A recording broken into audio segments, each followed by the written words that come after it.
Sir வந்தாச்சா? ரொம்ப நேரம் ஆச்சு சார். கோவமா இருக்காரோ? நல்லா தூங்குறாரு சார்.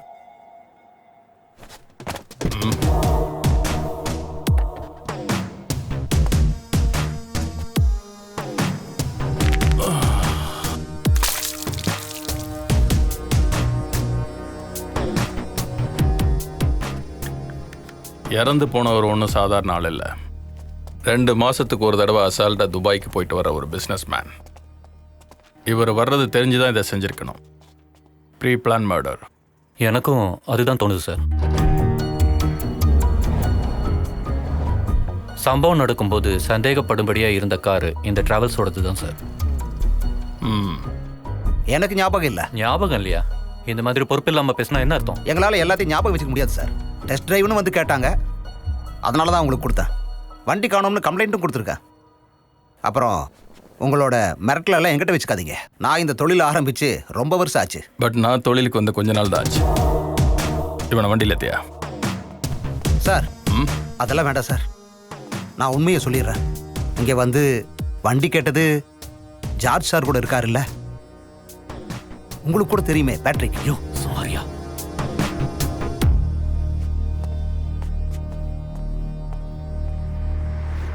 இங்கே போன மாதம் மட்டும் குறைஞ்சபட்சம் 30 கேஸ் பிடிபட்டிருக்கு. ஒரு நாளைக்கு 100 கிலோ கோல்டு இங்கேருந்து சட்டத்துக்கு புறம்பாக வெளியே போய்கிட்டு இருக்கு. இந்த விஷயம் நம்ம டிபார்ட்மெண்ட் சம்மந்தப்பட்டவங்களுக்கே நல்லா தெரியும். இந்த கோல்டு பிஸ்னஸில் லாபம் ரொம்ப கம்மின்னு சொல்கிறாங்க. லாபம் கம்மியாக இருக்கிற பிஸ்னஸை பண்ணும்போது என்ன பண்ணுவாங்க? லாபத்தை அதிகப்படுத்த முயற்சி பண்ணுவாங்க. எஸ், அதுதான் இங்கே நடந்துக்கிட்டு இருக்கு. இந்தியாவிலேயே அதிக நகை வியாபாரம் நடக்கிறது இங்கே தான்.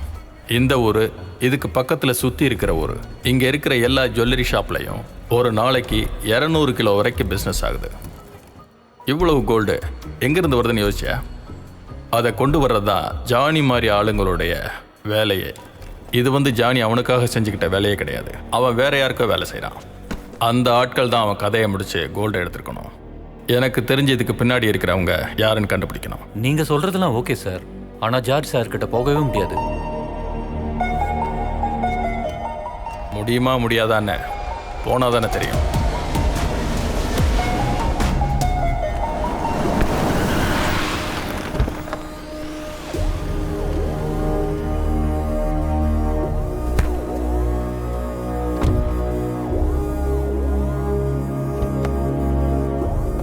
ஜார்ஜலா, வண்டியை கொஞ்சம் ஓரமா வைங்கடா. பசங்களுக்கு அந்த வண்டியோட அருமை தெரியாதுடா. உடைச்சிட போறாங்க. உடைச்சிடுவானுங்களா? உடைக்க சொல்லு, அப்பதான் என்ன பத்தி தெரியும். தைரியமா என் வண்டியை உடைக்கிறவன் யாருன்னு நானும் பார்க்கணும்ல. சரி, உங்க இஷ்டம். டேய், வண்டியை கொஞ்சம் ஓரமா பார்க் பண்ணு. மோசமான பசங்க சொன்ன மாதிரியே செஞ்சிருவானுங்க.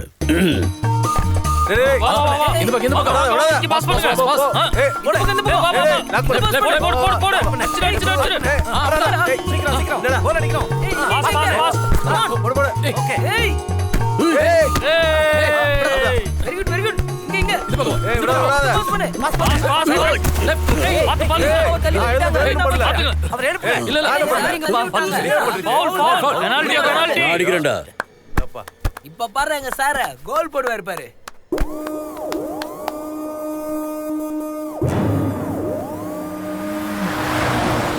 சார் கமான் சார், உங்களால முடியும் சார். கோல் போட்டுருங்க.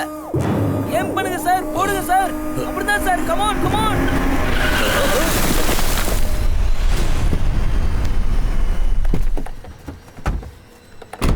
விளையாடும் போது பார்த்து விளையாட வேண்டாம், இல்லைன்னா பெனால்ட்டி அடிக்க நாங்கள் வர வேண்டி வரும். புது ஆபீசரா? ஆபீஸ்ல வந்து என்ன பாரு. உங்கள் ஆஃபீஸுக்கு வந்து நீங்கள் கொடுக்குற எச்சிலும்ப சாப்பிட்றதுக்காக நான் ஒன்றும் வரல. வண்டியில் ஏறு. உன் வண்டி எடுக்க சொல்லியா? விளையாடிட்டு இருக்கான்ல. எங்க பாட்டங்காலத்தில் ஆரம்பிச்ச வியாபாரம் இது. அதை செய்யக்கூடாதுன்னு நீ இல்லை உங்க அப்பனே வந்து சொன்னாலும் சரி, காலில் இருக்கிறத கழட்டி சப்பு சப்புன்னு அரைஞ்சிருவேன். போலீஸ்காரனே நீ அரைஞ்சிருவியா?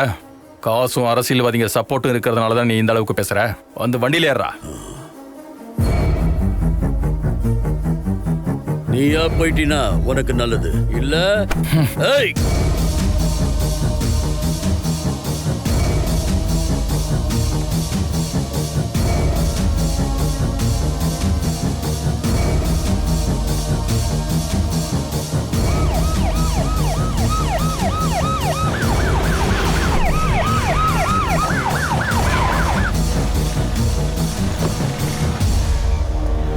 சார். என்ன ஸ்ரீனிவாசன், பிடிச்சவனை என்கவுண்டர் பண்றதுக்கு இது ஒன்றும் உங்க ஊர்ல. அவர் எவ்வளவு பெரிய புள்ளின்னு உனக்கு தெரியாதுன்னு நினைக்கிறேன். சார், எவிடன்ஸ் இருக்கு. நான் மேஜிஸ்ட்ரேட் முன்னாடி அவர் ஆஜர் பண்ணிடுறேன்.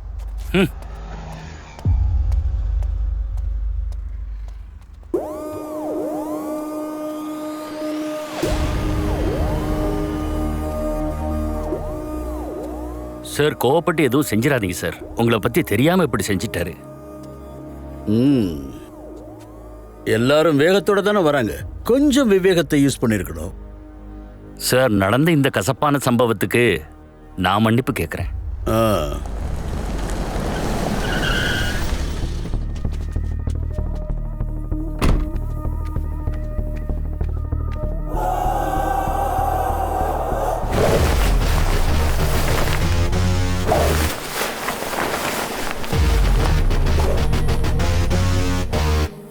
நான் மலைகளையே ஆட வச்சவன். நீ எனக்கு முன்னாடி உளுத்து போன மரண்டா.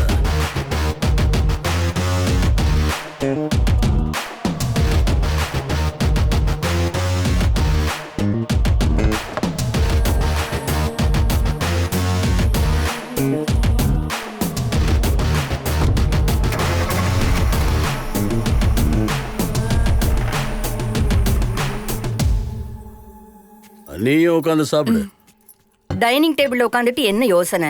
முதல்ல சாப்பிடுற வேலையை பாரு. டேய், நல்ல சாப்பிட்டாதான் மூளை வேலை செஞ்சு உங்க அப்பா மாதிரி பெரிய பிசினஸ் மேன் ஆக முடியும். நான் பிசினஸ் மேன் ஆக போறது இல்ல. வேற என்ன ஆக போற? நான் போலீஸ்காரன் ஆக போறேன்.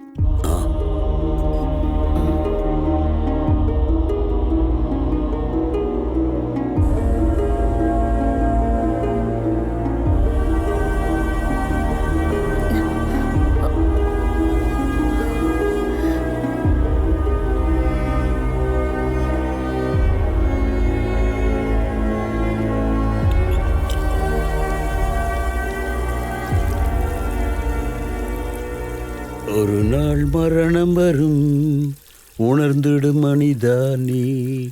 கூடவே வருவது உன் வாழ்க்கையின் குணங்கள் தான். நன்மைகள் எல்லாம் செய்பவன் நீ, சோம்பல் கூடாதே. ஒரு நாள் மரணம் வரும், உணர்ந்திடும் மனிதா நீ. கூடவே வருவது உன் வாழ்க்கையின் குணங்கள் தான். நன்மைகள் எல்லாம் செய்பவன் நீ, சோம்பல் கூடாதே.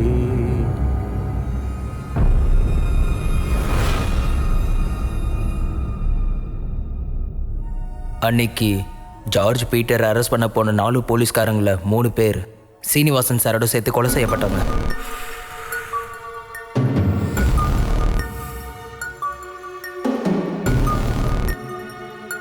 லஞ்சத்தை கொடுத்து எல்லாம் செஞ்சவங்க இப்போ உடம்பு வலிமையில எல்லாத்தையும் செய்கிறாங்க.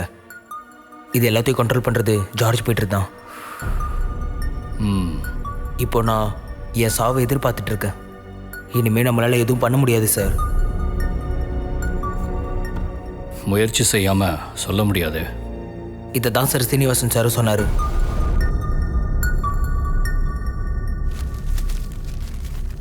தெருவுக்கு 40 ஹோட்டல் வந்துருச்சு. இன்னைக்கு எந்த ஹோட்டல்லையும் நான்வெஜ் டேஸ்டாகவே இருக்க மாட்டேங்குது. எங்கள் அம்மா கோழி குழம்பு வச்சாங்கன்னா 4 தெருவுக்கு வாசம் அடிக்கியா. அப்படி இருக்கணும் குழம்பு. கொஞ்சம் சாப்பிட்டாலும் ருசியாக சாப்பிடணும். அது இல்லைன்னா அந்த கருமத்தை தின்னுவானே. கொஞ்சம் நான் கொஞ்சம் வேலையாக இருக்கேன், அப்புறமா கூப்பிடுறேன். டேய், உனக்கு ஏதாவது நான் குறை வச்சிருக்கேனா? ஐயா. டேய், நேரில் பார்க்கும்போது ஐயா நொய்யாங்க வேண்டியது, பின்னாடி வேற மாதிரி பேச வேண்டியது. ஜார்ஜ் சார், இது அழகு. எங்க சொல்லு, நான் உனக்கு என்ன குறை வச்சிருக்கேன்?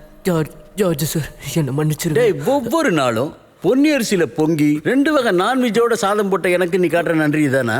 ஜார்ஜ் சார், என்னோட தங்கச்சிக்கு கல்யாணம் பேசி முடிச்சிருந்தேன். அதுக்கு நிறைய பணம் தேவைப்பட்டதுனால தான் யாருக்கும் தெரியாம நகையை திருடினேன். சரி, கல்யாணத்தை முடிச்சிட்டியா? நல்லபடியா முடிஞ்சது. ஓ, ஆயிடுச்சா? என்ன கல்யாணத்துக்கு கூப்பிடவே இல்லையே?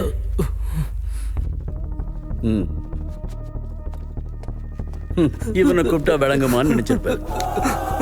சார் சார் வேண்டாம் சார், சார் வேண்டாம் சார்.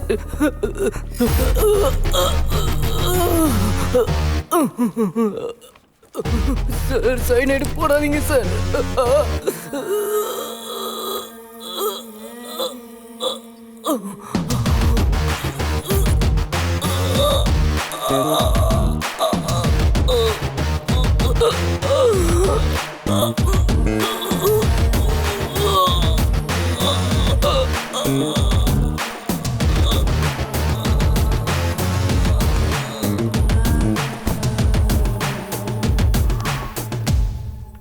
கொன்னா பாவம் கும்பிட்டா போச்சுன்னு சொல்லுவாங்க.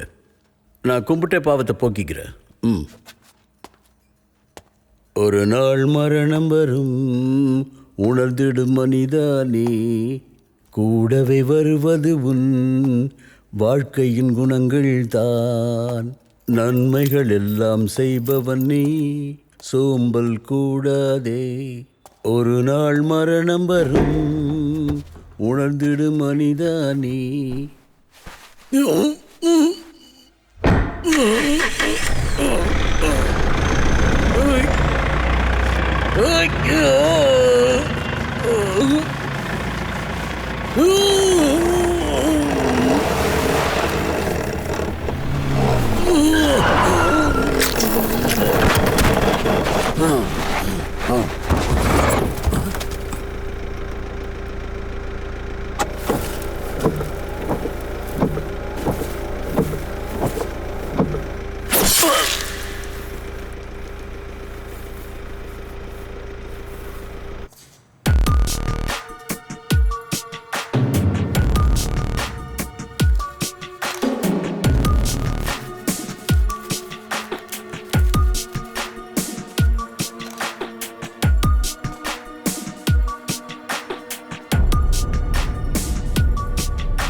ரெண்டு பேரும் சேர்ந்து தான் சார் மொத்த பாவத்தையும் செஞ்சுருக்கானுங்க.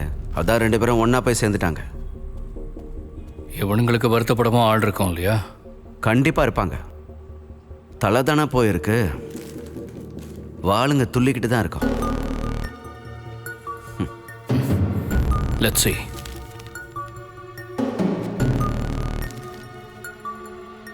இந்த டைப் ஆஃப் பிளேடை யார் யாருக்கெல்லாம் நீங்கள் செல் பண்ணீங்க? யார் யாருக்கெல்லாம் சேல் பண்ணுறோம்னு நாங்கள் நோட் பண்ணி வைக்க மாட்டோம். ரீசெண்டாக யாருக்கெல்லாம் வைத்தீங்கன்னு எனக்கு தெரிஞ்சாகணும். ஹாஸ்பிட்டலுக்கு மட்டும் இல்லாமல் நர்சிங் ஹோம்களுக்கும் அப்புறம் ஒரு சில ப்ராக்டிஸ் டாக்டர்ஸும் வாங்குவாங்க சார். எனக்கு அந்த டாக்டர்ஸோட லிஸ்ட்டு வேணும். லிஸ்ட் எடுத்து கொடுக்கறது கொஞ்சம் கஷ்டம்.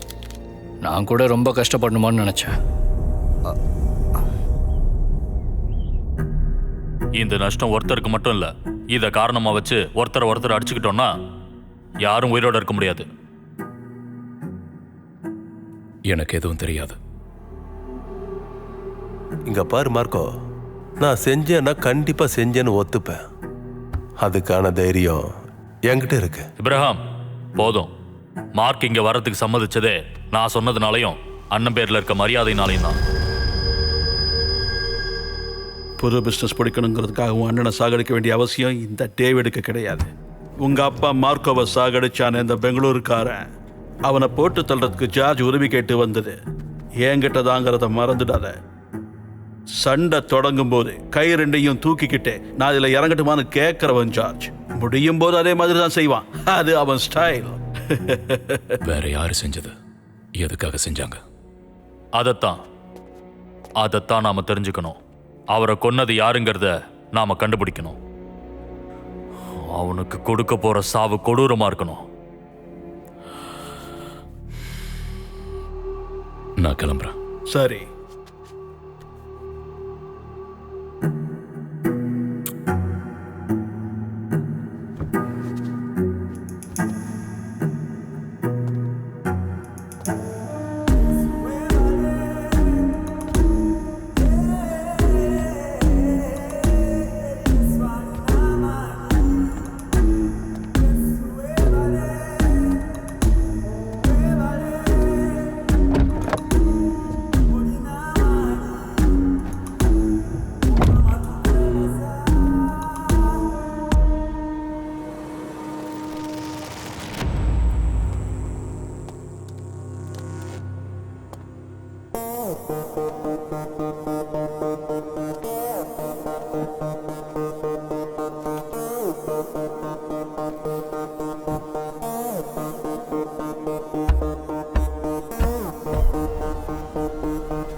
ஓ